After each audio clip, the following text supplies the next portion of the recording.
respected chairman of the school, the principal under the dignitaries on the dais,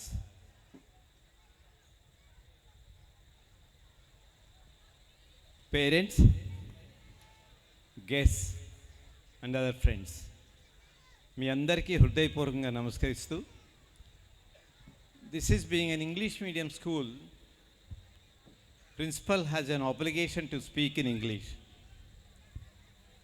But as a guest, I have a right to speak in any language, but I'd like to speak in Telugu to reach the hearts of the people. దానికి మీరు సిద్ధమేనండి? పర్లేదా నేను తెలుగులోనే మాట్లాడినా? So, with all the due apologies to the chairman and the principal, sir, I'd like to go to speak in Telugu.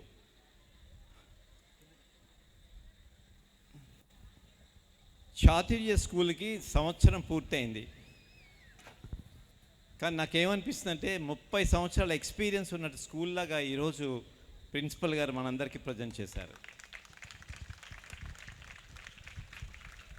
So మీ అందరి తరఫున, stage మీద వాళ్ళ అందరి తరఫున చైర్మన్ గారిని, ప్రిన్సిపల్స్ని, ఇంట్లో ఉన్న ఫ్యాకల్టీని అంతటినీ నేను I Conway my hearty congratulations to all of them. School అంటే చాలామంది ఏమనుకుంటారంటే బాగా చదువు చెప్పేసి మంచి మార్కులు వచ్చిస్తే చాలు ఆ స్కూల్ అని అనుకుంటారు చాలామంది.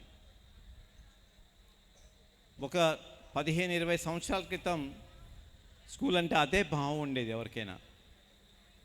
పిల్లలు ఆడుకోవాలంటే ఎందుకంటే ఆడిస్తారు, అనవసరంగా చదువు పాడైపోతుంది కదా, ఆ టైంలో కూడా చదివించుకుంటే ఇంకా ఎక్కువ మార్కులు వస్తాయి కదా అనుకుంటారు చాలామంది.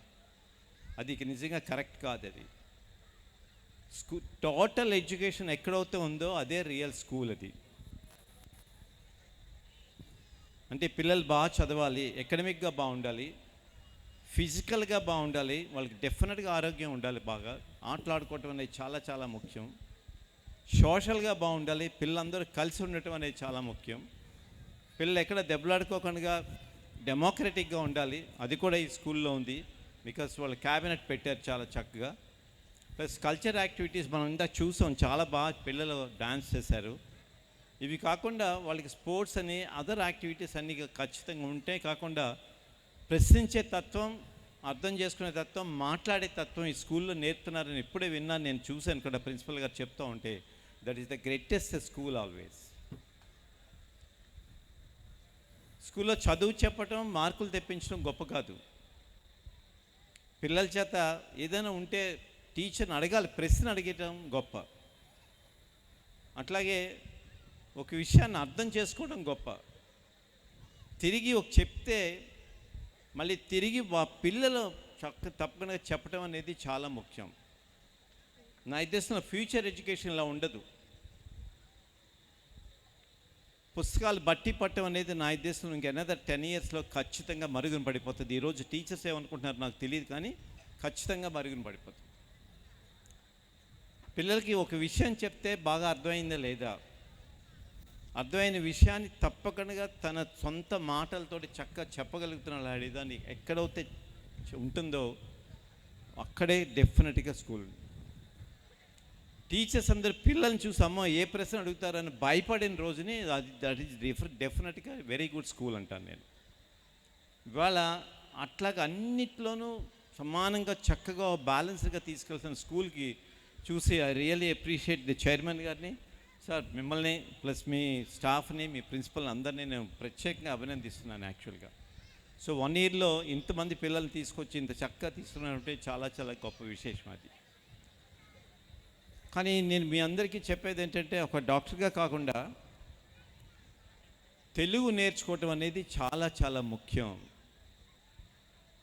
చాలామంది దాన్ని నెగ్లెక్ట్ చేస్తున్నారు చాలామంది.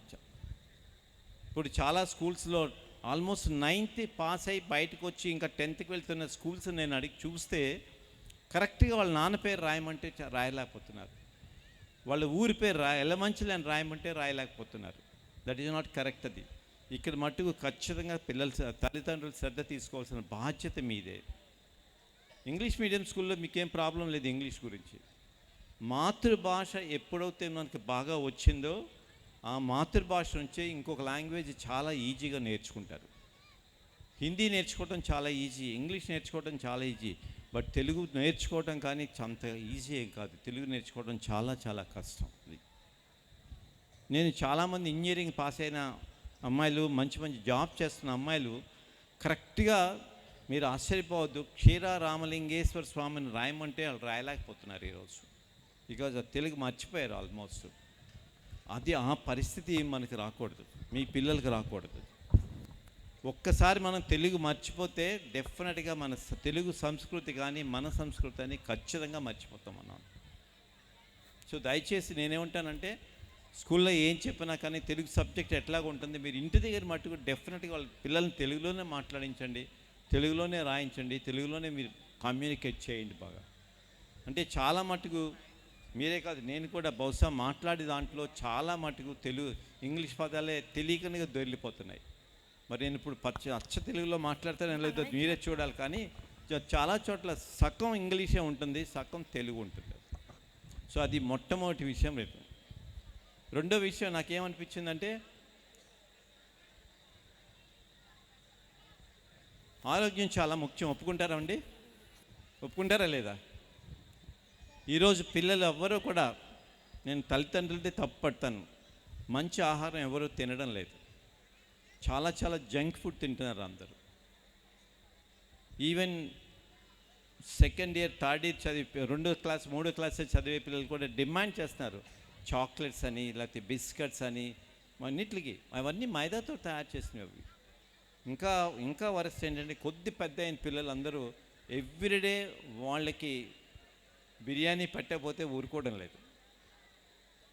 ఇదివరకు రోజుల్లో, బహుశా మేము చదువుకునే రోజుల్లో నెలకు ఒకసారి గొప్పగా తింటే బిర్యానీ తినేవాళ్ళం. నేను తినొద్దని కాదండి, but that is the thing. డెఫినెట్గా వాళ్ళ స్టమక్ని పాడు చేసుకోవడానికి ఎక్కువ అవకాశాలు ఉన్నాయి. ఓన్లీ ఫుడ్ హ్యాబిట్స్ వల్ల. నేను ఈరోజు చెప్తున్నాను మీ అందరికీ, ఇదే కంటిన్యూ అయితే ఖచ్చితంగా 25-30 సంవత్సరాలకు వచ్చేటప్పుడు, 30 సంవత్సరాల నుంచి 50-60 సంవత్సరాల వరకు ఖచ్చితంగా రోజు హాస్పిటల్కి వెళ్ళే స్టేజ్ మీ పిల్లలకి వస్తుంది. మీకే కాదు, మీలో కూడా చాలామంది కూడా అలాగే ఉన్నారు. ఇది మట్టుకు డెఫినెట్గా చాలా జాగ్రత్తగా గుర్తుపెట్టుకుని ఆలోచించవలసిన విషయం చాలా ఉంది. తెలుగు కూడా పర్టికులర్ నేను ఎందుకు చెప్తున్నానంటే,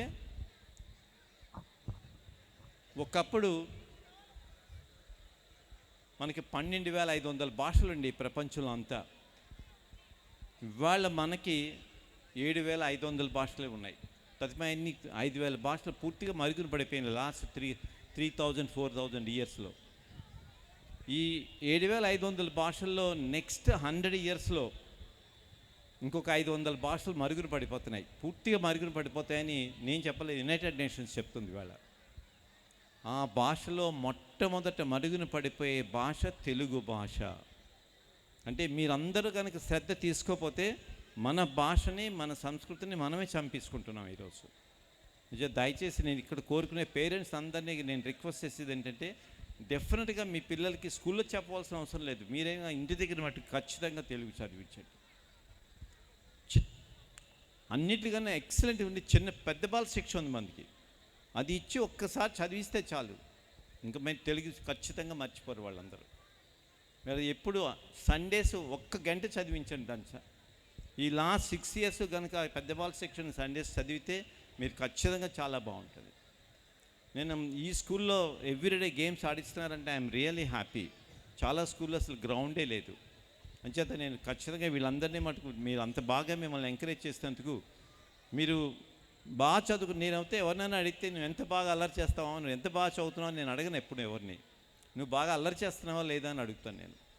అల్లరి చేసే స్టూడెంట్లో ఒక ఏకాగ్రతే కాదు, వాళ్ళలో